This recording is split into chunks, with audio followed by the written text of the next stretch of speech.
Hey, welcome, all my right thinkers. Thanks for tuning in to check out your boy, P Funk. Thinking right out here in the lab, in the wee hours of the morning. Well, I do what I do for you. Today I got a little reading to do from the book. Nice little lesson for you. Okay, let's go. Wrightism, 25 rules to live by. Storytelling, story with a message. The message in all my stories for life. Life lessons I'm giving. You tune in to receive them. Got a good thing going. I appreciate you. Let's rock. Right Thinker's mission. Yeah, and I'm on it. Is to enlighten, inspire, educate, and motivate you, the individual, to a higher spiritual level of enlightenment. Trying to get you to know yourself a little bit better. Right Thinker's way of life through mental and spiritual discipline employed daily will help and guide you to attain your goal of spiritual enlightenment, aka know thyself. My mission is that all right thinkers know themselves. If you following me, you want to know yourself. I'm gonna help you do that. Let's go. So the question, do you know you? When I get done, you will. Pay attention. Let's go. A person who knows not and knows that they know not is foolish. Disregard them. A person who knows not and knows that they know not is simple. You teach them. That's what I do. I do for you. Stay tuned. I got you. Appreciate you. A person who knows not and believes that they know is dangerous. Avoid them. A person who knows but knows not that they know is asleep. I can awaken them. I'm spiritual alarm clock. My goal is to wake you up with knowledge of self. A person who knows and knows that they know is wise. Follow them. All these persons reside in you. Right? Think of know thyself until my app be true. Today, I'm gonna give a lesson. I got 3 pages to get through. Hope I can get through it in not too long for your time taken out, but it's a good lesson here. The title is, right thinkers, let's talk about my favorite, karma and reincarnation. That was a philosophical point of view of our ancient ancestors. They was big on your actions, your deeds, decided if you either or reincarnate. Okay, so let's go. You see me doing this? That means we going home. All your spirit have wings for a reason. When you see wings, that means they can take flight. They can leave. Your body, your car have wings. So get the understanding. Let's go. Let me start this off. The concept that has come to be known as karma. Again, you hear that concept? Okay. Was known in ancient Egypt before the advent of what? Yoga in India. Sorry, we a little older. Okay, so understand that. In ancient Africa, it was called Ari, A-R-I, or actions. It means actions or deeds. So your Ari was judged at Judgment Day. Ari, watch this, should be thought of as what? The total effort of one's person's actions and conduct during the successful phases of his or her existence in the world. Real quick, what you do, you're responsible. You reap what you sow. Sounds familiar? All this has already been laid out by our ancient ancestors. Conceptually, they had it already figured out. Understand that? Watch this. But how does this effect operate? How does karma work? How's it? Okay, calm down. I'm getting excited, but yeah, this is what I do. How do the past actions affect the present and the future? Mhm. If you consider your present lifetime, you will notice that what? Your actions of the past had led you to where you are today in much the same way as a fruit tree planted today will bear fruit in what? In a few years. So it's a process. They knew that then. Nothing new under the sun. Well, this is the process. Your experiences, here we go, your life experiences from what? Your past life. And I keep trying to explain to you, your spirit is used. It's been reincarnated, aka recycled. Why? Because the person it was in before didn't do its job, so it couldn't go home. So it had to reincarnate conceptually. Jesus Christ. Sorry about that. And it tells you your experiences from your present life or from previous lifetimes causes unconscious impressions which stay with the individual soul. Like I tell you, at the level of the casual body and deep unconscious level of the mind, even after death. The spirit don't die. When the body ceases to exist, it's got one or two choices. It's not going to stay with the body. It's either going back to the maker, home, aka, or reincarnate to another body, and it's going to have memory. That's what's telling you. This is all laid out. Watch this. Now, this unconscious impressions are what constitute the emergent what thoughts, desires, and aspirations of every individual, and they cause future incarnations. Why? Because they impel the soul to what? Continue on the journey of seeking what? Fulfillment of the desires. The night ones tell you the soul is here to learn a lesson in life. You're born into this world, the soul is on for the ride. Your goal is to find yourself, aka know thyself, by becoming an enlightened being. This is all the process, and this is why I teach what I teach and why I teach it. Why? I don't teach the Bible. I don't teach religion. I teach concepts, philosophical points of view that you can use and manifest for yourself. You ain't got to be what I say. So understand that. That's why I do what I do. It's for you. Let's go on. This impression, watch this. These impressions are not exactly like memories. No, because the memory is yours. Your memory only based on the program that once you're born into the world, that starts your memory bank because it's yours. Your soul has its own memory from the prior lives. Just trying to explain it to you. Hopefully you understand it. I'm really talking fast. I'm going to try to slow myself down. I'm really trying to get this out. So I got to slow myself down. Okay, but watch this. It's not like memories. However, they work like memories. For example, if you had a fear in a previous lifetime, or your childhood or your present lifetime, we all had this simple. Watch this. You may not remember the event that caused what? The fear, what you fear. But you will remember what? The strange feeling you have when you come into contact with certain objects or certain people that remind you of certain things. These feelings are what caused by the unconscious impressions. You have the mind. You have the subconscious mind, you got the conscious mind, then you have the unconscious mind. The unconscious mind is what stores all the stuff that you really don't think about. The subconscious mind busy running the body. So it's the unconscious mind that just hanging out, just ain't really paying attention. So it's got something going on, just nothing important. Okay, hence un. Watch this. From those unconscious impressions, watch this, which are coming up to the surface of the conscious mind. See, un means not materialized. And watch this.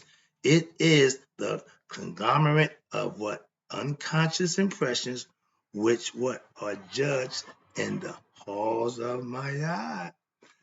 Everything that you've done and probably did and forgot about it when it's your time, all that's gonna be brought up. Watch this. Listen, in the halls of Maya and determine, watch this, where the soul, here you go, will go next in the spiritual journey, in its spiritual journey toward what?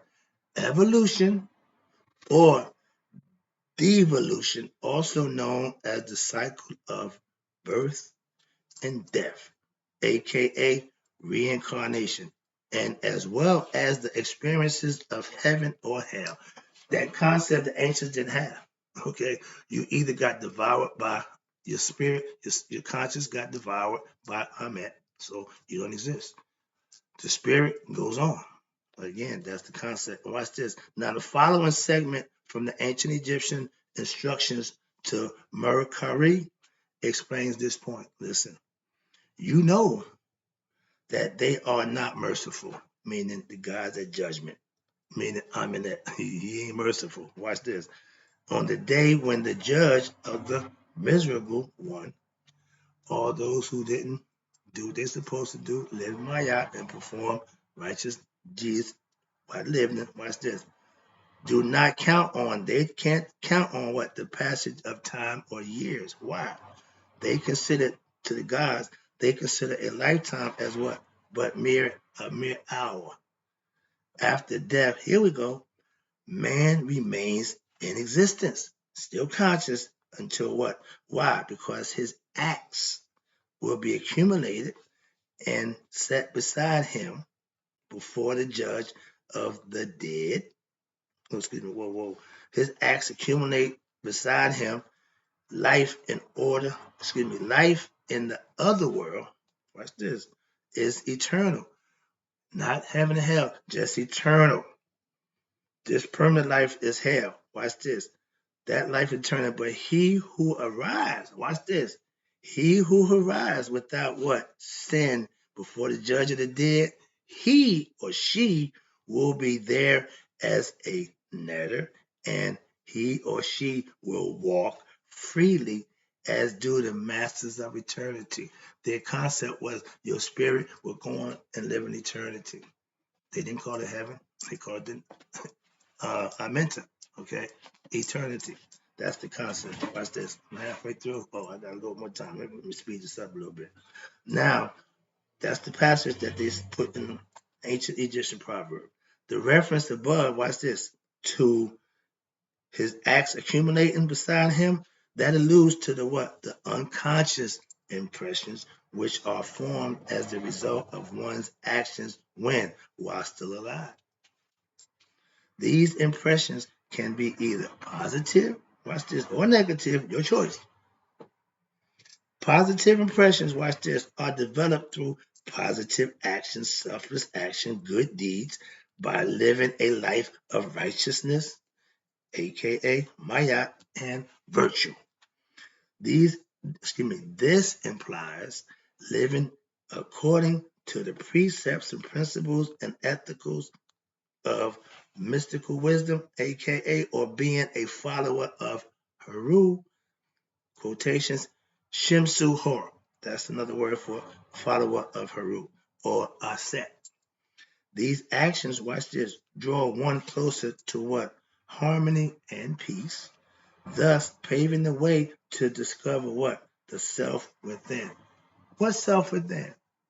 The ego self is what you know about. The ego self is what you performing on. Why? Until you raise your conscious level and reach that inner self, which is your higher self, aka God. Knowing that and knowing thyself, that's what it's all about. The negative, watch this. Now the negative impressions are developed through what? Sinful actions. What's the sinful action? They are related to what? Mental agitation, disharmony, and restlessness. These are all negative qualities that you control. Hence, the ignorance, the set and tending aspects. You're going to do bad things. Why? You don't know no better. You didn't raise your conscious level. And this also implies acts based on anger. Remember, Seth killed his brother out of anger, jealousy, fear, desire, greed, depression, gloom. I can go on. So I'm stopping there. Why? Because these actions draw one into the outer world of human desire, meaning this world, the physical world. These they distract the what? The mind, and do not allow the intellect, which is sound, S-A-A. He's a God. You see him on the thing, one of the five senses. That's understanding, clear understanding. When he can't get clear understanding, he can't function. If you're not clear and not able to be able to think and function at the next level, it won't happen. That's AKA your ignorance. Okay. Thus, watch this. Existence at this level is closer to an animal, lower beastly nature, being based on animal instincts and desires of what? The body, the flesh, and selflessness, rather than to a spiritually mature human being, aka right thinker, and being based on, we live on reason, selflessness, and compassion. That's how you purify your heart. Moving on. Oh, I got to speed it up. How then is it possible to eradicate negative karmic impressions? Simple. And to develop positive ones? The answer lies in your daily practice of right thinking philosophy. I'll call it spiritual disciplines. Is right here, collectively known as what? Yoga. Mhm. When you study the teachings and live according to them, I call it right thinking, your mind will undergo a what? Transformation. I told you that. Transformation of the mind. At all levels, you're going to change your way of thinking, change your life. This transformation, watch that, is the purification of the heart. Hello. So often spoken about throughout the Egyptian book of coming forth by day, and it signifies an eradication of what? Negative impressions, which renders the mind pure and subtle. Again, a clear mind is a good mind. Spiritually disciplined mind is the right mind. When the mind, watch this, is rendered subtle, clear, functioning, not agitated, not restless, then what happens? Spiritual realization is what? Possible. What's that? This spiritual discipline of purifying the heart, aka living mayat or right thinking philosophy, and living according to what? The teachings, and is known as the yoga of action or mayat. I got a little more to go. I'm gonna hold you a little bit longer. Let me get this on. Now we're gonna deal with yoga and religion. And do the same thing? No. Spirituality and yoga, same thing? No. So religion is its own entity. It's a spinoff. Let me break it down for you right quick. Let me get this out the way. Hopefully I get this point across to you. Yoga is the practice of mental, physical, and spiritual disciplines which lead to what? Self-control, self-discovery, self-mastery by what? Purifying the mind, body, and the spirit. You have to, my routine, pray, meditate, work out. Get that done, start my day. Why? I do that before the sun come up. That's just what I do. Okay, so as to discover what? The deeper spiritual essence which lies within what? Every human being and object in the universe. God is in everything. In essence, watch this, the goal of yoga practice is to what? Unite or yoke one's individual consciousness with what? The universal or cosmic consciousness, thinking and being one with the higher. Therefore, our ancient Egyptian religious practice, especially in terms of the rituals and other practices, watch this, of the ancient Egyptian temple system, aka mystery system, known as she taught Netta, or right thinking philosophy. The way of the hidden supreme being. I'm teaching you how to get to God. May be termed as a yoga system, Egyptian yoga. Start out, that's what we're called. I did that in the beginning. In this sense, watch this. Religion in its purest form is a yoga system, as it seeks to what? Reunite people with their true and original source. God. That's why I don't have a problem with religious people. I know the intent of religion. I know the purpose of religion. I just know how it's mispracticed. And religion, the biggest problem is this mispractice and misunderstanding of what is presenting to its followers. So that's my point. Moving on. In its complete form, listen, religion is composed of three aspects. I gave you this lesson before. Mythology, that's the story. Ritual, that's going through the rituals, and metaphysical, that is having the what? Mystical experience, aka I call it the awakening, nihas, mysticism, mystical philosophy. While many religions contains rituals, traditions, metaphors, and myths, there are few, listen, this is my problem with religion, few professionals who are trained in the understanding of their deeper aspects and the psychological implications, metaphysics, and mystical aspects of religion. That means a lot of these preachers ain't teaching religion or ain't preaching religion, excuse me. I'm a teacher. I know they ain't teaching. So moving on. Thus, there is what? Disappointment, frustration, and disillusionment among many followers as well as leaders within many religions, particularly in the Western Hemisphere. Because why? It is difficult to involve spiritually. It is difficult to evolve, spiritually without what? The proper spiritual guidance. Bingo. Let me stop right there. If you don't have a good pastor, a knowledgeable and astute pastor of the Bible to take you through and educate you and enlighten, you're just wasting your time. And this is why the church is starting to fail. Why? Because it's starting to become noticeable that you guys ain't really got your stuff together. Moving on. I'm not here to critique the religion. Watch this. Now, through introspection and spiritual research, it is possible, watch this, to discover mythological vestas within religion. Like I said, there's some truths in there, I know that, which can rekindle the light of what? Spirituality. And at the same time, increase the possibility of what? Gaining a fuller experience of life, knowing yourself, aka knowing thyself. They say discover, I say knowing. The exoteric, watch this, the outer, exo, remember, EX is outer. Teric is outer ritualistic forms of religion. They only teach you the top part of religion. Watch this. That's called the exoteric, realistic forms of religion, with which most people, watch this, are familiar. Is only the tip of the iceberg. You ain't really done nothing, so to speak. Watch this. It is only a beginning. So if you're studying religion, this is only the beginning. You got some more to do, more work to do. An invitation or prompting to what? Seek a what? Deeper, aka esoteric discovery. I teach esoteric knowledge, aka the hidden information. She taught me hidden.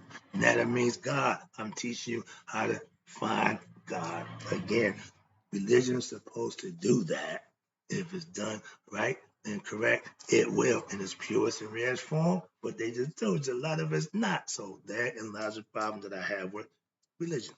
Now, to seek a deeper esoteric discovery of what? The transcendental truth of existence, aka God. I'm gonna stop right there. It's gonna be part 2. I appreciate you. I'll be back. This is exciting for me. I hope it is for you.